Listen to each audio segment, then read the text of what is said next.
आज रविवार 22 डिसेंबर उजनी आणि जायकवाडी धरणात सध्या किती पाणीसाठा जमा आहे हे आपण या व्हिडिओच्या माध्यमातून पाहूयात। त्याआधी आपण जर आमच्या हक्काच्या हॅलो बळीराजा या चॅनलला सबस्क्राइब केला नसाल तर नक्की सबस्क्राइब करा, जेणेकरून आमचे अपडेट तुम्हाला लवकरात लवकर मिळतील। यंदाच्या पावसाळ्याच्या शेवटी जोरदार पाऊस झाला, यामुळे उजनी आणि जायकवाडी धरण तुडुंब भरलं। आज सकाळी आलेल्या अपडेटनुसार उजनी धरणातील एकूण पाणीसाठा हा 119 टीएमसी इतका आहे, तर यातील उपयुक्त पाणीसाठा हा 55.42% इतका आहे। टक्केवारीत सांगायचे झाल्यास उजनी धरण 103% भरलं आहे। आता आपण जायकवाडी धरणाची अपडेट काय आहेत हे पाहूयात।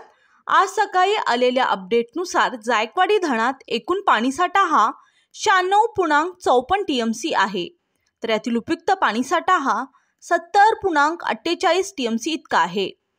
धरण सध्या 91.95% आहे।